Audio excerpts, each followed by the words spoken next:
Have you been rejected? Like, has your work been rejected? Yeah. Off the top of your head, you're like, yes. When I said I wanted to be a writer, the response people gave me was like, how are you going to make money from writing? People don't read. It's one of my books. I still haven't published it. I wrote the entirety of the book in pen. That time I didn't have a laptop. The book is still there in my room. Are you serious? A hardcover book.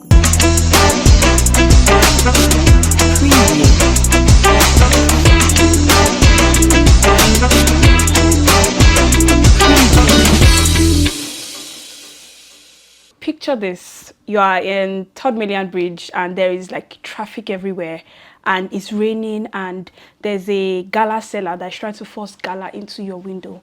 And all of a sudden the ground opens up and then aliens come out of the ground and then you're wondering how.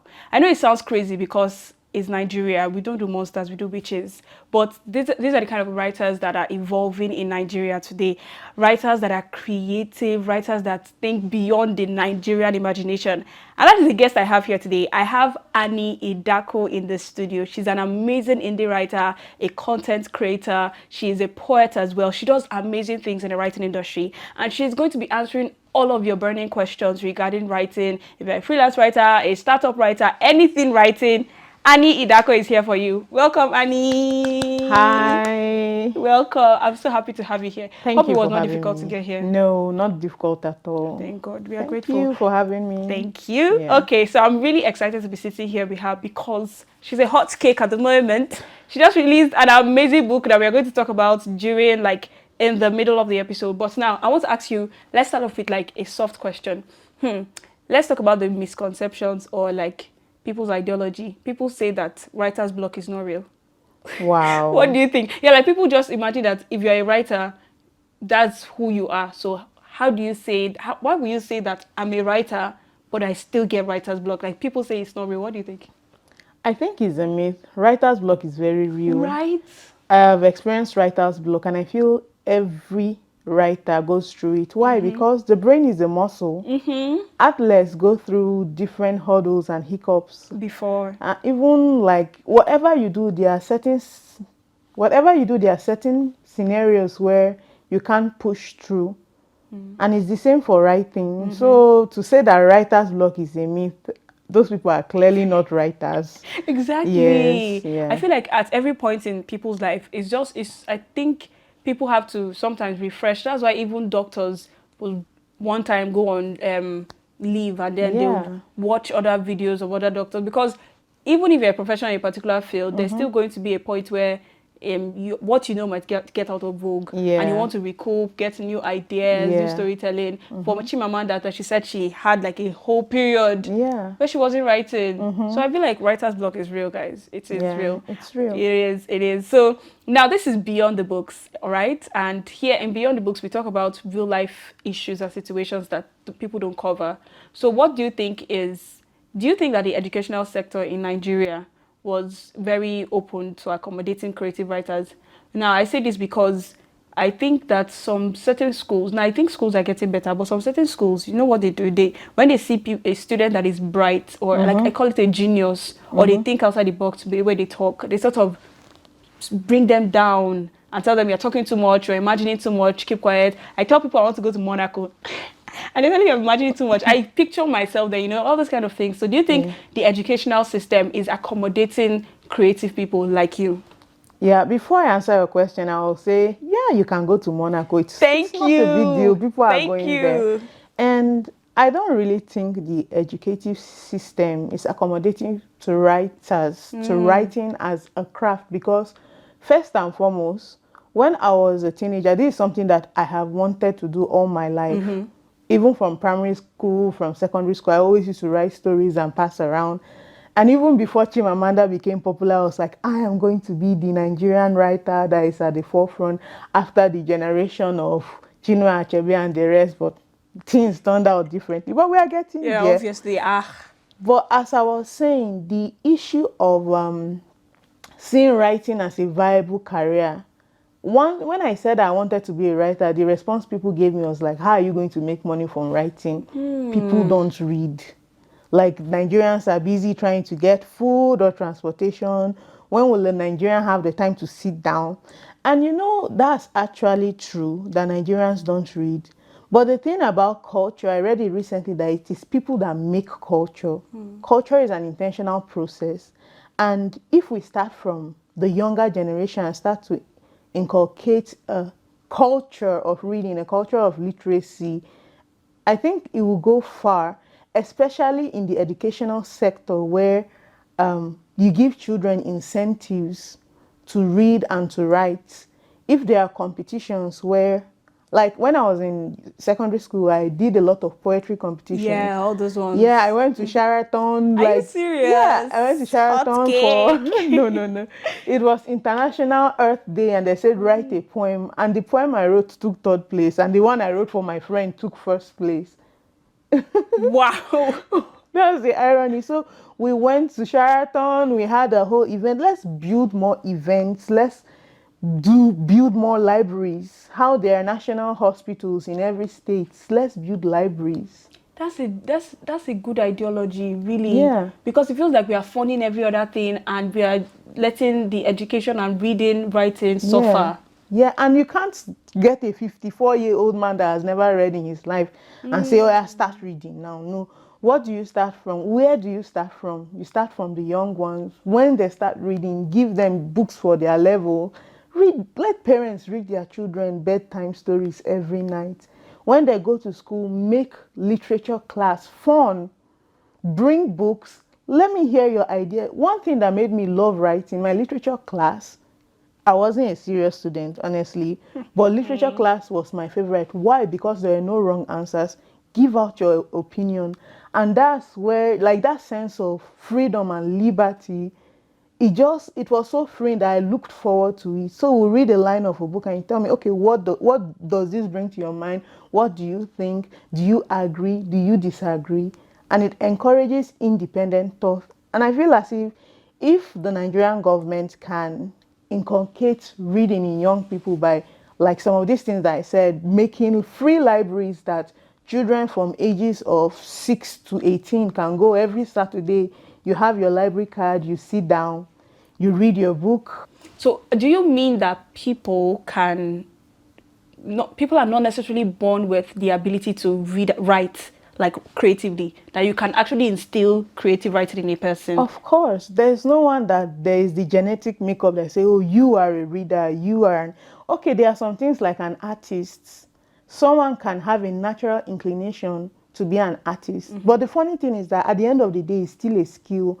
If you do not put in the work to drawing, then it affects you in the long run. The same way for everything. There is a certain percentage of natural inclinations to reading, but there is still the way that you can inculcate it into someone. For example, when I was young, my mom used to buy us lots of storybooks, and she would be like, if you read one book, I will give you 100 naira. Really? Yes, and there was an incentive. But the more I started reading this book, I didn't even wait for her to give me the 100 naira because I saw the reward in the book. Like I saw the story, I enjoyed the story.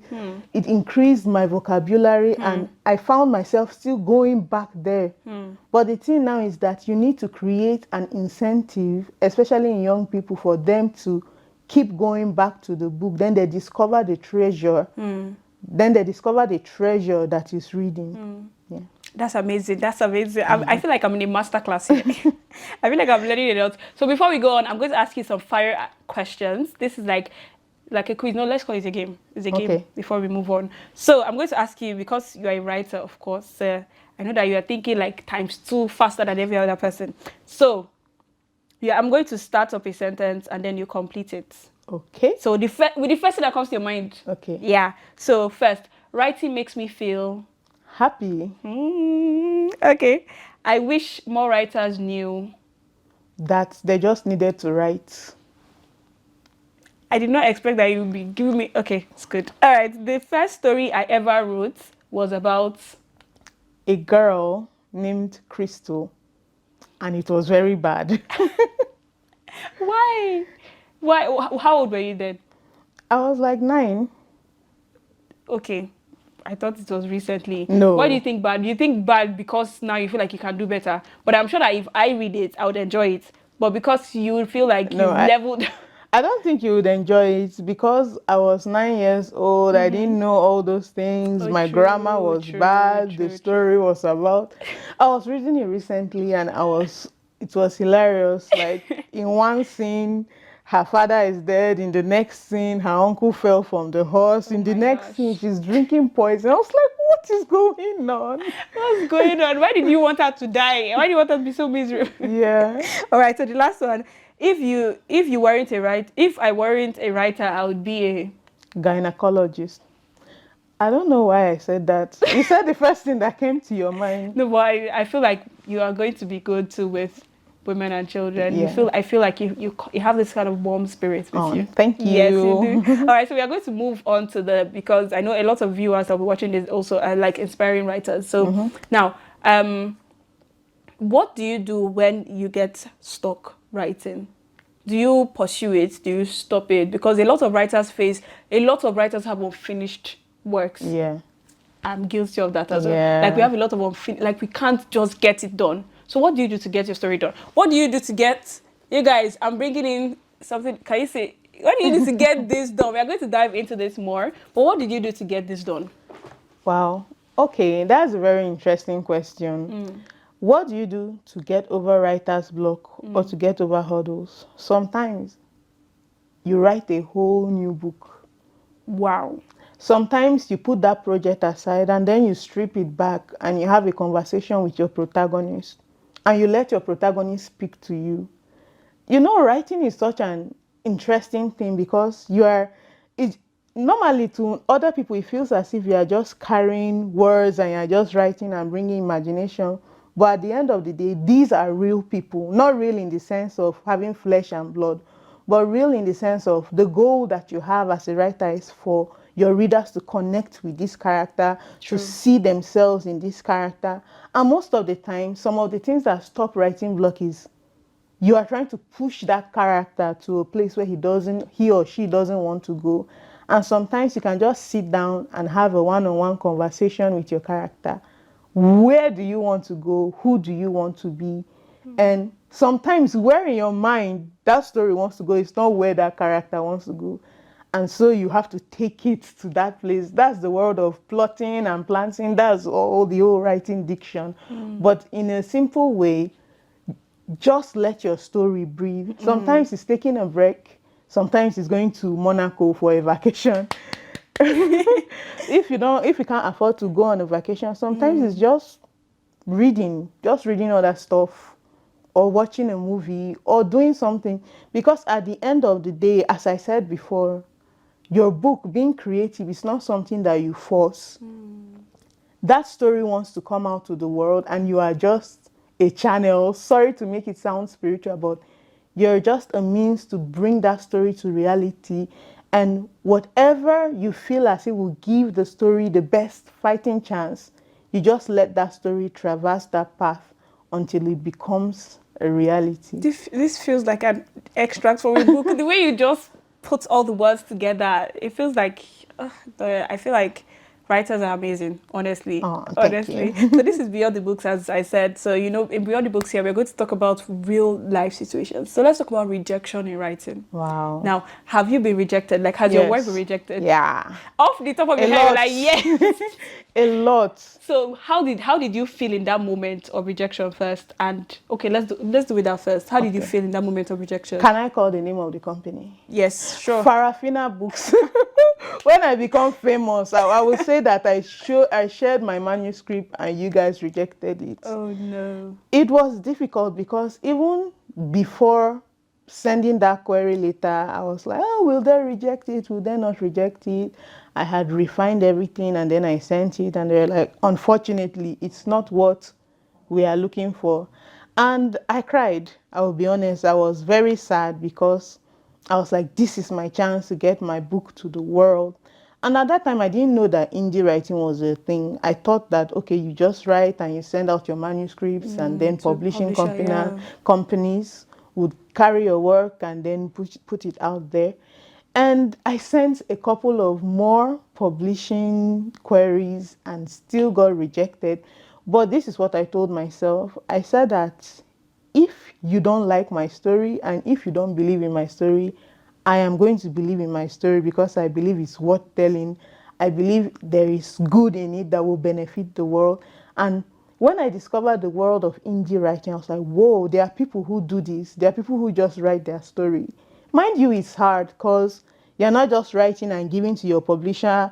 For traditional publishing, you give your manuscript to your publisher. He gets an editor for you. That one is not your business. You've written your book, you've written your book. Exactly. So he gets your editor, the book is edited, sorry. The book is edited, formatted, they get the distributors. All you know, you write your book and at a particular time you see it on bookshelves. But in the world of indie writing, you are the one who has to do all the work. So once you write, you have to either pay an editor or you self-edit. Paying an editor is very expensive, or you can go the route that I went and you can look for better readers who will read the work, give you their perspective, you go through their perspective and then you edit it yourself. Then you go to the world of formatting, that is arranging it all together. Yeah. So like for instance, in the editing process now, like how much do you think editors will charge? Editors could charge you from $500 to $1,000 to read the words. Yeah. What are they essentially editing? The grammar? Yeah, they're editing the grammar, they're editing punctuation, they're editing the flow. And they are not like editing. When people say editing, people think that they'll go over your word and remove. Oh, no. They'll just, are you serious? What they do, they'll just highlight it and then put a note. Damn. I recommend that you use R instead of is, something like that. So you still have to do that work as an indie publisher. Then the formatting is the font, the arrangement, trim size. I didn't know all these things until I started writing. Trim size, margins, drop text, all those things. You have to do it yourself. Then you enter the world of printing in Nigeria. I will not say anything apart from that. Printing, after you print your book, then you have to start thinking about distribution. Which bookshops are you going to supply? Then you have to start thinking about marketing. How do you get people to know your work? So it's a whole load of work. But the thing is that to have that story, to go through all that work and have your story actually out there to the world, or to have someone tell you, no, I don't think your book is good enough for us. When I weigh it, I think the risks, the rewards are greater than the risks. So, and I think that's the reason why people don't push their stories till the end, because people don't like rejection, and people they are not patient. This process that you said now in just about 10-15 seconds can take years. So people are not really patient enough to see their story go through till the end. And so that's why I just want to look at your camera, and you are going to talk to the writers that are watching here now, and you're going to talk to them about rejection and why they shouldn't fret at the sight of rejection. Okay. Hi writers, upcoming writers. First and foremost, I want to say that there is no such thing as an aspiring writer. As long as you've written, you are a writer. And I'll tell you that it looks hard, but just keep at it. Write. Even if it's filled with errors, write. Even though you feel as if it's not good enough, you can keep polishing it. Don't feel as if any draft is the worst draft. Don't feel as if it's lousy, because at the end of the day, it's just like clay. It's just like you're molding a statue. You remove some parts and then you add other parts. You subtract, you add, you see what works. And even if someone rejects you, even if you receive a rejection letter, don't let that stop you. Keep at it. If you're adamant at a publishing company, keep going, keep submitting. Don't think inside the box, think out of the box. Submit to companies that are overseas. Submit to companies that write the kind of stuff. Submit to companies that publish the kind of stuff that you want. And if you want to be like me, if they keep telling you, no, this is not what you want, then create what you want. If they say this is not what we want, create what you want. And it might be hard, but I tell you, it's worth it. It's worth it. Yeah, I it think is. that's the word. It might be hard. So I feel like that's the reality now in the Yeah. audiobooks. It's going to be hard. Sometimes you're going to be discouraged, but as she said, it's worth it. Now let's go to another quick fiery question. Wow. Yes. I'm not catching any breaks. So this is this or that. So you're going to pick between this or that. So pen or laptop for writing? Pen. Pen? Not. Okay. Pen? Not Really? when I'm writing. Not when I'm writing like Okay, a the full actual book, but I book. just enjoy writing with a pen. I don't know. There's something therapeutic about it for me. Fun fact: there was one of my books. I still haven't published it. Oh wow. Yeah, but I wrote the entirety of the book in pen. That time I didn't have a laptop. The book is still there in my room. Are you serious? A hardcover book, the entirety of it is there. I'm currently transferring it into like the laptop. I'm chapter 7 now, but I wrote the entirety of the book with a pen. But like when I'm journaling, when I'm trying to process stuff, sometimes when I'm outlining, I outline with a pen. I just write it down. For me, there's just something therapeutic, calming about writing. But obviously, if I'm writing a full book, Your type. Yeah. Okay. Now, are you a plotter or a freestyle writer? Wow. I'm a freestyle writer, but I'm trying to become a plotter. Yeah. Why you feel like if plotter makes you more, it makes you more coordinated or what? Yeah. Sometimes like my stories can go to other directions, so I'm trying to outline. Normally, I just have a character and I just write and let the character take me anywhere. But now I want to start having outlines so that I can follow it. Yeah. Okay, that's nice. So fiction or non-fiction? Fiction. Obviously fiction because. Fiction. But do you see yourself writing non-fiction? Yeah. Yeah. Maybe in like 50 years time. Wow. Wow. Like That means you just 50 years. enjoy fantasy. Yeah. Wow. I enjoy fantasy because I'm the kind of imaginative person who likes to dream things. Like when I'm bored, I'm like, what if this happens, that happens? You know what? In a parallel world, we are gonna be sisters. Yeah. Because that's what I do too. And people think I'm like crazy or like out of this world. You're not but I crazy. create a whole scenario in my head, honestly. Yeah. Finally, write all night or early in the morning? All nights. All night, all Yeah. through the night. Not all through the night. But you enjoy writing at night. Yeah. Why? Because it's quiet. And in the daytime, there are distractions. Someone is calling you, all those things. At night, it's quiet. I put on my music. I have my Spotify playlist for writing. So I just turn on my epic music and then I just flow into the scene. That's amazing. Yeah. So we are going to go back to you to conclude now. So I want to ask you one question. What is one thing you've ever thought of that you thought about writing, but you figured that you had to learn it the hard way? Like something in writing that you had to learn the hard way. Then we are going to go into a question xylem. So if you can link that into it, let's keep that question in mind. You guys, drum rolls, please. Let's imagine there's a drum roll. Okay. A Quest for Xylem is an amazing book by Anne Idakwo. Yeah. Idakwo. This is an amazing book and she has written it, and that is where this question is leading to now, things that you might have learned the hard way. So you're going to talk like just in 1 minute about this book, then we go to that question. Okay. What is A Quest for Xylem really about? Okay. A Quest for Xylem is a story about perseverance, trying your best. Even when you face, it's just so ironic, we're talking about rejection. Even when you face rejection after rejection, it's all about pushing through till the end. And there is adventure, there is fantasy, there are monsters, there is magic. But in the core of the story, that's all A Quest for Xylem is about. Amazing, amazing. You guys, did you just hear that? So in reality, how hard did it take you to work on this? How long and how hard? Yeah, I've been working on this book for 7 years of my life. 7 years. 7 years of my life. By 2023, I had finished writing it. I thought I ate. I was like, oh my gosh, I ate. I gave one of my friends to proofread it, and it was that I did not actually eat. Are you serious? Yes, I didn't eat. So I had to go over it from the beginning. I started fixing technical issues, passive and active voice, writing of scenes, descriptive, narrative things, not the story in essence, but the technical things. So that's pushed the publishing time forward for a while. Yeah. Oh, that's oh my gosh. So was there anything you had to learn the hard way doing Wow. this? Okay.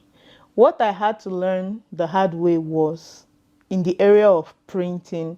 Now in Nigeria, especially if you are doing indie publishing, I don't know if the information is being gate kept, but the information is not out there. Even learning how to get your ISBN number, once you see information online and once you get there, is a totally different thing. So in the publishing aspect, there were a lot of challenges. In the printing aspect, there were also challenges because I will contact this person, they will give me this price. I will contact that person, they will give me that price. I was actually defrauded my sister. After paying more than 90% of the cost for printing, I was ghosted. So, like, there is no set information. Like, if somebody wakes up today and says, I want to publish my book independently, how do I go about it? I don't feel as if they have reference to go back to say, okay, this is who you meet, this is where you go, this is how you go about it.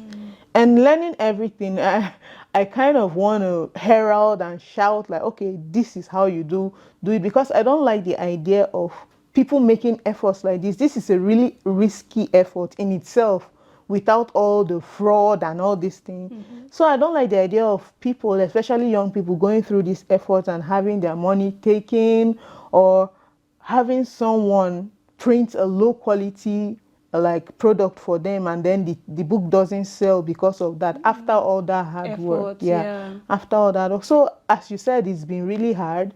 There are challenges, but I'm trying to overcome it and go beyond it. Yeah. Glory! You see, you guys, you see, it was a whole process getting this book out, and Yeah. the fact that you got it out is a lot of resilience for you. So, where can we get it? When can we get it? How can we get it? All the 5 W's and 1 H. Okay. How can everybody get this book? So this book is available on Amazon for ebook and also print.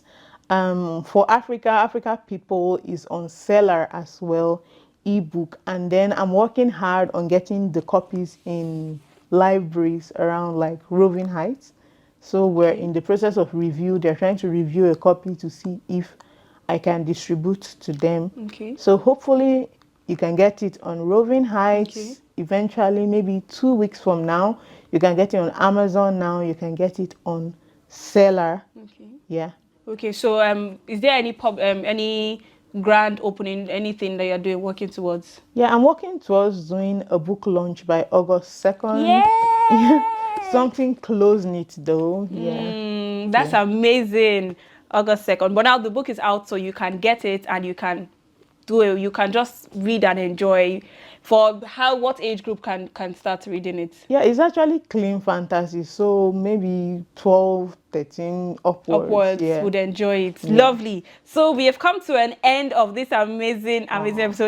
It was amazing. But we are ending it with a fiery question again for the last time. Wow. The last time. Now, because you are an author, I know that you are also a reader. So we are going to ask you now. You're going to give me recommended books and you tell me immediately one that comes to your mind. So, one, a book that made you cry. A book that made me cry. Have you had a book that made you cry? I don't think so. Wow. That's the only answer we can get in. Okay, a book that changed your life. A book that changed my life. The Chronicles of Narnia. They're all 7 books. Wow. I've not seen that. Noted. Yeah. A book you regret reading. A book I regret. Any book that has smut. Sorry. Great. That's okay. Truly, exactly. Same here. All right. A book that made you want to write. A book that made me want to write. The Lord of the Rings series by Tolkien. Yes, I know, very ambitious, but that is what I aspire to write, that level of fantasy that just draws you in. Yeah. Amazing. Well, you guys, it was an amazing time with Anne Idakwo. It was really an amazing time with you. Thank you I for enjoyed the having moment, me. and I enjoyed the moment when you spoke to the readers as well and the writers to persevere and push on. You know, it's not going to be easy, but they have to. And if you put in so much effort to creating that story, you should see it till the end. And you also spoke about writer's block and, you know, how to, it was an amazing, it was a rich session. And I think people would need to play back over and over again. Thank you for coming to the studio. Thank you for having me, It was an amazing time with you. Thank you. This is Beyond the Books, and my name remains Ojo Favor. Bye.